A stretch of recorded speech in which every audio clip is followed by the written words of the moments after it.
Bocah Alvaro ditemukan tinggal kerangka, polisi tangkap ayah tiri korban.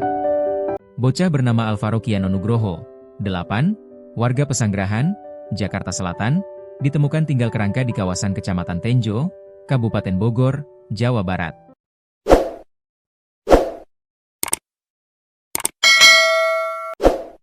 Alvaro diduga jadi korban penculikan hingga pembunuhan. Dalam kasus tersebut, polisi telah menetapkan ayah tiri Alvaro sebagai tersangka.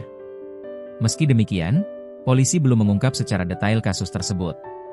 Ya nanti saja detailnya pas press release, tuturnya Kapolres Metro Jakarta Selatan, Kombes Nicholas Ari Lilipali kepada wartawan, Senin, 24 November 2025, dilansir dari tribunnews.com.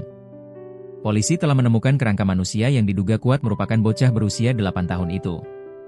Penemuan kerangka tersebut masih harus dipastikan melalui serangkaian pemeriksaan ilmiah melalui pengecekan DNA dan pemeriksaan laboratorium forensik. Nicholas menegaskan pihaknya belum dapat memberikan keterangan lebih jauh, termasuk lokasi penemuan dan tersangka yang telah diamankan. Kapolres mengatakan saat ini pihaknya masih menunggu proses pemeriksaan dan identifikasi oleh penyidik. Cukup info itu dulu ya. Tunggu penyelidik dan penyidik bekerja dulu untuk memastikannya, sambungnya.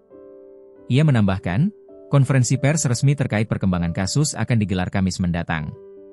Sebelumnya, misteri hilangnya Alvaro sejak 6 Maret 2025 menjadi perhatian luas.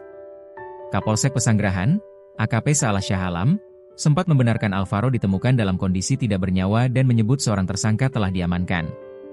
Alvaro sudah ditemukan dalam keadaan meninggal dunia, dan tersangka sudah diamankan, ujar Salah, Minggu, 23 November 2025. Namun saat itu Salah belum bisa menjelaskan detail penemuan jenazah maupun identitas tersangka. Sementara itu dulu, kata dia singkat. Pencarian Alvaro sebelumnya melibatkan tim gabungan unit Reskrim Polsek Pesanggerahan, Satreskrim Polres Metro Jakarta Selatan, dan Resmo Polda Metro Jaya.